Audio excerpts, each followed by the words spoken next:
오늘 밴드에 보면 1번 예루살렘 교회 방문 이렇게 돼 있어요. 그죠? 그래서 사도행전 21장 17절에서부터 26절까지 예루살렘에 이제 사도 바울이 방문을 하는 거죠. 그래서 누구를 제일 처음에 만나게 됩니까? 거기 밴드에 보시면은 주의 형제 야고보를 이제 만나게 됩니다. 그래서 21장 17절 18절을 우리가 보면 이런 내용이 나오고 있어요. 예루살렘에 이르니 형제들이 우리를 기꺼이 영접하거늘 그 이튿날 바울이 우리와 함께 야고보에게 들어가니 장로들도 다 있더라. 바울이 무난하고 하나님이 자기 사역으로 말미암아 이방 가운데서 하신 일을 낱낱이 말하니 그들이 듣고 하나님께 영광을 돌렸다. 이런 내용이 이제 지금 있는 거죠. 그러니까 사도 바울이 예루살렘 교회를 방문한 거죠.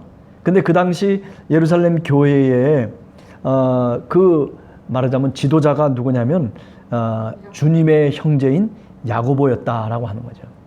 우리가 여기서 조금 좀 생각해 볼 게 있어요. 뭐냐면 예루살렘 교회의 말하자면 우두머리가 사실은 베드로가 돼야 마땅한데, 그런데 이제 그 리더십이 베드로에서 이제 야고보로 바뀌었다라고 하는 것. 왜 그럴까?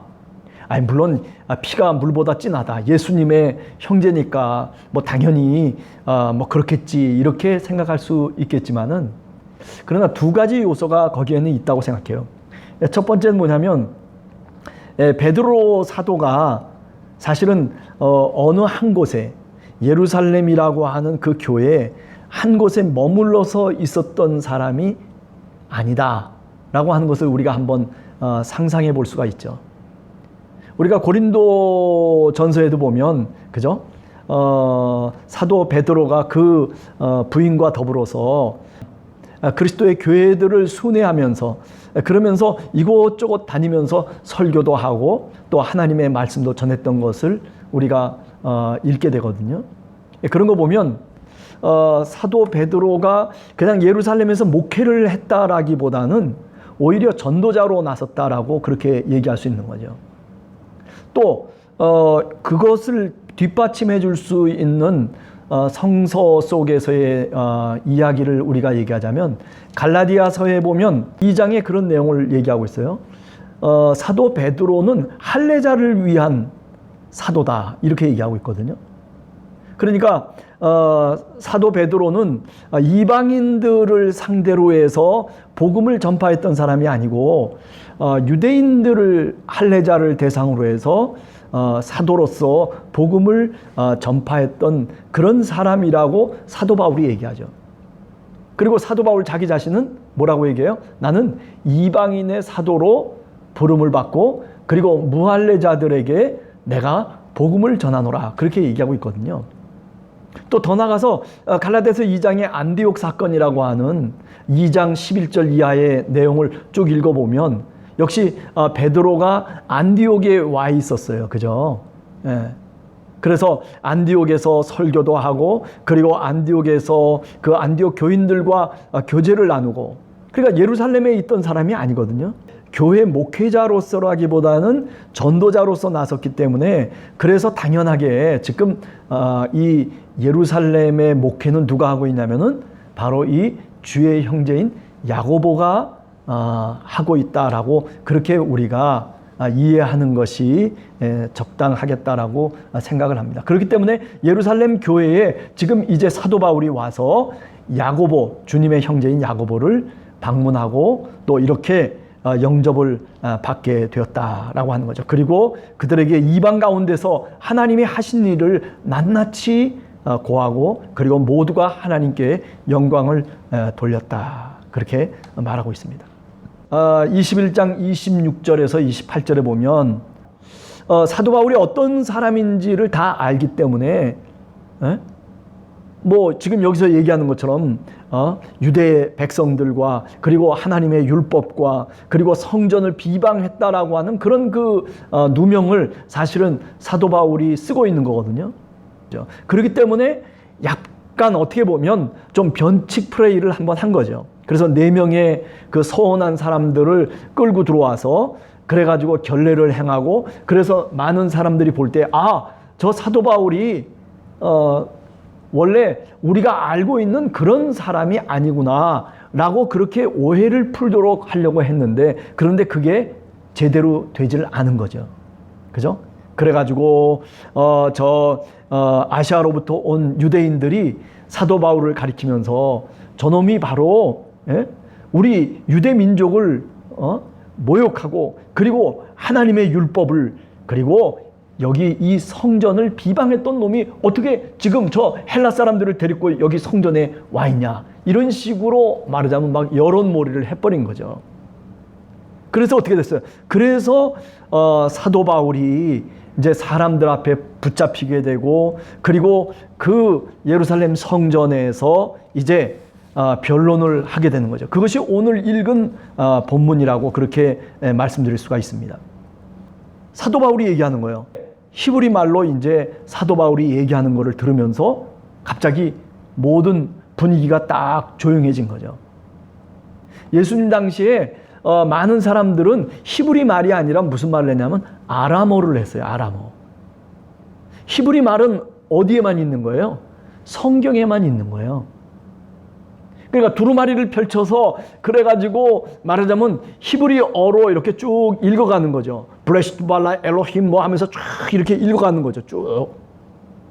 근데 아람어로 많은 사람들은 모든 것들을 의사소통하고, 그리고 아람어가 그 당시에 공용어였단 말이죠. 그런데 성경에 쓰여진 그 언어를 갖고서 얘기를 하는 거예요. 그러니까 어떻게 됐어요? 이 사람이 이거 좀 우리가 생각하는 사람하고 다른 사람이구나. 아니 성경에 나오는 언어를 갖고서 이렇게 얘기를 하고 있으니 하면서 깜짝 놀란 거죠, 사실은요. 그렇죠? 그러니까 이 사람이 분명히 뭔가 율법을 배우고, 그리고 하나님의 말씀에 대해서 깊은 통찰을 갖고 있는 사람이겠다라고 모든 사람들이 그렇게 생각을 한 거예요. 그게 지금 22장 2절의 내용이에요. 그래서 모두가 깜짝 놀라가지고 그 히브리 말을 말하는 것을 들으면서 더욱 조용해진 거죠. 네. 자, 그러면서 얘기합니다. 뭐라고 얘기하냐면, 이어 말하기를 3절에 보면 나는 유대인으로 길리기아 다소에서 났다. 디아스폴라 유대인이라는 거죠. 나는 길리기아 다소 출신이라는 거예요. 자, 길리기아 다소라고 하는 것이 어떤 것이냐? 뭐 사도행전을 통해서 우리가 다소가 어떤 곳인지에 대해서 정확하게 알 수는 없지만은, 그러나 일반적인 역사 속에서 보면 이 다소라고 하는 지역은 상당히 문화도시예요. 문화도시. 길리기아에 말하자면 서울이라고 그렇게 얘기할 수 있죠. 그래서 로마화되어 있는 그런 어떤 문화를 아주 자랑할 수 있는 그런 도시이고, 철학이 발달되어 있는 그런 어떤 도시라고 얘기할 수 있겠네요. 그러니까 오늘날로 얘기하면 나 뉴욕 출신입니다, 뭐 이런 식이죠. 미국의 뉴욕 출신입니다. 아니면 나는 저 일본 도쿄 출신입니다. 뭐 이런 식으로 조금 뭐라 그럴까요? 팔레스틴 사람들이 볼 때는 그래? 진짜 다소 출신이야? 이런 어떤 느낌으로 이제 탁 다가오는 거죠. 예. 그리고 뭐라고 얘기합니까? 나는 다소 출신일 뿐만 아니라 그 성에서 자라서 이제 어떻게 가메아리엘의 문화에서 우리 조상들의 율법에 엄한 교훈을 받았다. 이건 뭐예요? 저 다소에서 출생했는데, 그런데 한 12살쯤 되면 이제 다시 성인식을 갖고, 그리고 이제 예루살렘에 와서 그래가지고 유학 와가지고 어느 문화에 들어간 거예요? 가마리엘 문화에 들어갔다. 그러니까 오늘날로 얘기하면 서울대학교 법과대학에 들어간 거예요. 예. 그러니까 이 지금 예루살렘에 있는 사람들이 깜짝 놀란 거죠. 예?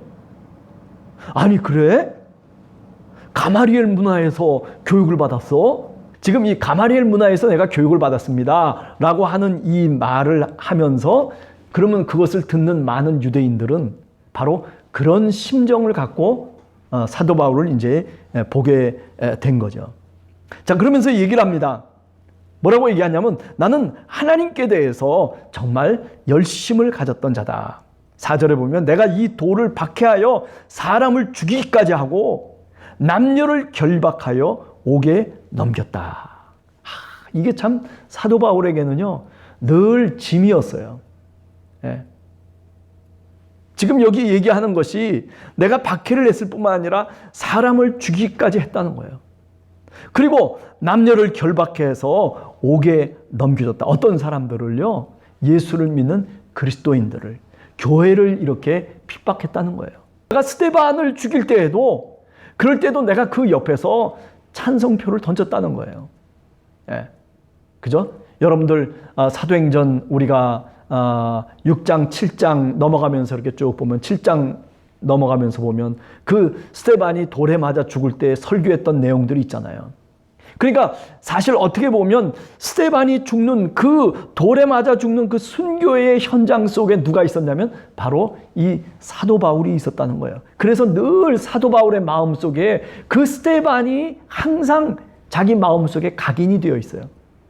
아니, 사도 바울은요, 우리가 사도 바울의 그 서신들을 가만히 읽어보면 역시 스데반이 가졌던 그 생각과 그리고 그 신앙을 전승하고 있다는 것을 우리가 쉽게 알 수가 있어요. 여러분, 사도행전 7장을 읽어보면 뭐가 나와요? 스데반이 설교한 내용이 나오잖아요. 그게 다 뭐냐면 안디옥 교회의 신앙 전승으로 다 이어져 내려가요. 그리고 사도 바울은 안디옥을 중심으로 해서 선교를 하고 안디옥 신앙을 말하자면 전승으로 받았던 사람이 누구냐면 사도 바울이거든요. 그러니까 스데반의 신앙을 이어받은 사람이 누구라고 얘기할 수 있냐면 바로 사도 바울이라고 그렇게 얘기해도 틀린 말이 아닙니다. 6절 이하에 보면 그런데 예루살렘으로 끌어다가 형벌을 받게 하려고 그리고 다메섹으로 가고 있는 도중에 오정쯤 되어서 호련히 하늘로부터 큰 빛이 나를 둘러 비쳤다는 거죠. 예. 그리고 어떤 소리가 들렸냐면 나는 네가 박해하는 나사렛 예수라. 누구십니까? 갑자기 큰 빛이 그냥 확 다가오면서 그러면서 깜짝 놀래가지고 어떤 사람이 어떤 모습이 그 속에 그 빛 속에 딱 비춰지는 거죠. 도대체 누구십니까? 그냥 빛으로만 끝나는 게 아니라 그 빛 속에 어떤 형태가 있는 거예요. 어떤 형체가 들어가 있는데 그게 바로 누구냐면 바로 부활하신 그리스도의 모습이었다는 거죠. 나는 네가 박해하는 나사렛 예수다 라고 하는 그런 음성이 사도 바울에게 들려온 거예요. 그래서 어떻게 됐습니까? 그래서 그 빛의 광채로 말미암아 11절에 보면 나는 그 빛의 광채로 말미암아 볼 수 없게 되었다. 고린도후서 4장 4절에서 6절입니다. 그 중에 이 세상 신이 믿지 아니하는 자들의 마음을 혼미하게 하여 그리스도의 영광의 복음의 광채가 비치지 못하게 함이니 그리스도는 하나님의 형상이니라. 우리는 우리를 전파하는 것이 아니라 오직 그리스도 예수의 주되신 것과 또 예수를 위하여 우리가 너희의 종된 것을 전파함이라. 어두운 데에 빛이 비치라 말씀하셨던 그 하나님께서 예수 그리스도의 얼굴에 있는 하나님의 영광을 아는 빛을 우리 마음에 비추셨느니라. 여러분, 이 고린도후서 이 4장 4절에서 6절, 특별히 6절에 나오는 요 내용은요, 지금 여기 사도행전 22장 바로 11절에 나와 있는 내용을 그대로 포함하고 있는 거예요. 사도 바울은요, 이 빛의 광채를 보고 눈이 멀어버렸고 그리고 그 속에서 예수라고 하는 그 음성을 들으면서 그 형체를 볼 수가 없었던 거죠. 그런데 그 사건을 사도 바울은 고린도후서 4장 4절에서부터 6절 사이를 통해서 뭐라고 얘기하고 있냐면 그게 바로 하나님이 세상의 빛을 창조하실 때의 그 빛이었다는 거예요. 무슨 말이에요? 내가 어둠 가운데 있었는데, 예? 내가 이렇게 교회를 핍박하고 그리고 그야말로 남녀를 결박하면서 박해하면서 사람을 죽이기까지 하는 그런 잔표를 던지면서 그렇게 열심을 내어서 살아갔던 그 모습이 사실은 어둠이었다는 거예요. 어둠 속에 빛이 있으라 하신 그 말씀이 다메섹 도상에서 자기에게 빛으로 다가왔다는 거예요. 아, 내가 어둠이었구나. 예수 그리스도의 그 광채가 비춰짐으로 인해서 이제 창세기 1장의 3절에 나오는 그 빛을 비로소 자기 자신이 깨닫게 됐다는 거예요. 그 전까지는 그게 무슨 뜻인지 잘 몰랐다는 거예요. 아, 그렇지. 아, 세상을 만들 때 어둠 속에서 빛이 있으라 해서 빛이 있었지. 그러고 그냥 자연적으로 그렇게 이해했던 그 하나님의 말씀이 사도 바울이 이 다메섹 속에서 어떤 빛으로 다가오냐면, 자기 개인에게 이제 새롭게 하나님이 나를 창조하신다라고 하는 그런 엄청난 신앙의 사건으로 이 다메섹 사건이 다가왔다는 거예요. 그래서 새로운 피조물이라고 얘기해요. 보라, 이전 것은 지나갔으니 이제 새 것이 되었도다. 내가 새로운 피조물이 됐다는 거예요. 하나님이 나를 그 빛을 통해서 새롭게 창조하셨다라고 그렇게 누가 생각하는 거냐면 바로 사도 바울이 고린도 후서 4장 6절에서 분명하게 얘기하고 있어요. 여러분 마찬가지예요. 여러분과 제가 별것 아닌 사람 같죠? 세상 속에 살아가니까 그냥 그런가 보다. 저 사람이나 이 사람이나 다 마찬가지지. 교회 밖에 있는 사람이나 교회 안에 있는 사람이나 다 그렇고 그런 사람들이지. 천만의 말씀입니다. 우리는 창조의 사건 속에 우리는 그 사건 속의 주인공으로 오늘 또 살아가는 사람이에요. 그래서 얘기합니다. 14절에 보면 아나니아가 또 말하기를 우리 조상들의 하나님이 너를 택하여 너로 하여금 자기 뜻을 알게 하시며 하나님의 뜻을 알게 하시며 또 네가 보고 들은 것에 대해서 네가 증인이 되리라고 그렇게 아나니아가 사도 바울에게 말하는 거죠. 자, 그러니 이제 일어나서 주의 이름을 부르고 그리고 세례를 받고 너의 죄를 씻으라. 네. 이게 16절에 나오는 내용이에요. 이제는 왜 주저하느냐? 일어나 주의 이름을 부르라. 그리고 세례를 받고 너의 죄를 씻으라. 그렇게 아나니아가 사도 바울에게 얘기합니다. 자, 오늘 이 바울의 변론. 자, 어떤 식으로 변론을 하냐면 유대인들이 깜짝 놀랄 수 있는 히브리어를 갖고 얘기를 해요. 그리고 자신이 길르기아 다소 출신이고 그리고 내가 다소의 시민이고 그리고 로마의 시민이고 더 나아가서 가마리알 문화에서 교육을 받은 사람이라고 하는 자기 자신의 배경에 대해서 얘기를 하고 있습니다. 뿐만 아니라 내가 어떤 지위에 있었던 사람이냐 하면은 바로 대제사장들과 장로들에게 공문을 받아가지고 그래서 교회를 핍박하고 사람을 죽이기까지 하며 그런 열심으로 바리새인으로 말하자면 다메섹에서 교회의 그 사람들을 잡으러 가고 있는 그런 중에 하늘로부터 큰 빛을 내가 받는 그런 엄청난 사건을 당했다는 거죠. 예. 그렇죠? 그러면서 그 빛 가운데 나사렛 예수의 음성이 들려왔다는 거예요. 나는 네가 박해하는 나사렛 예수라. 그죠? 그러면서 사도 바울은 그 빛의 광채로 말미암아서 이제 그가 새롭게 태어나고 그가 새로운 피조물이 되고 그리고 자신 속에 있었던 그 율법의 어두움, 유대교의 어두움이 다 물러가고 그리고 창세기 1장 3절에 나오는 그 말씀처럼 빛이 자기 자신에게 임하게 되었다는 것이에요. 그러면서 얘기를 합니다. 내가 바로 이제 하나님이 나를 새롭게 빛으로 나를 창조하신 바로 그 주님, 이제 나는 그를 위해서 살아가겠다는 거예요. 그렇죠? 자, 이렇게 얘기하니까 어떻게 되겠어요? 22장 22절에 보면 뭐라고 얘기합니까? 이 말하는 것까지 그들이 듣다가 소리질러 이르되, 거기 모여 있었던 그 많은 유대인들이 소리를 지르면서 얘기합니다. 아, 이런 자는 세상에서 없애버리자, 살려둘 자가 아니다. 떠들면서 옷을 벗어던지고 티끌을 공중에 날리면서 그러면서 죽이려고 하는 거죠. 그래요. 사도 바울은 예루살렘에 들어가서 바로 이런 엄청난 위험과 위협과 핍박 속에서도 그죠? 예수 그리스도의 복음을 전했어요. 예.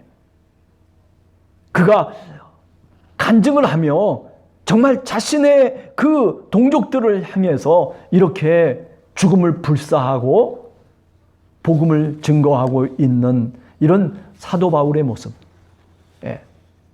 그래요. 오늘 우리들도 사실 어떻게 보면 그래요. 우리들도 우리 형제들에게, 우리 옆에 있는 이웃들에게 우리도 사실 이렇게 복음을 전해야 될 책임이 우리 모두에게 있습니다. 예. 성령의 역사하심 속에서 우리 마음속에 그런 마음이 다시 솟아나길 원합니다. 아니, 우리 마음속에 있는 그 어둠의 빛이 다 물러가고 어둠이 물러가고 빛이 오심으로 인해서 우리도 사도 바울처럼 이런 간절한 마음을 갖고 이런 담대한 믿음을 갖고 우리가 살아가는 삶의 자리 속에서 그죠? 주님을 증거할 수 있는 그런 증인으로서의 삶을 여러분과 제가 살 수 있게 되기를 간절히 주님의 이름으로 축원합니다.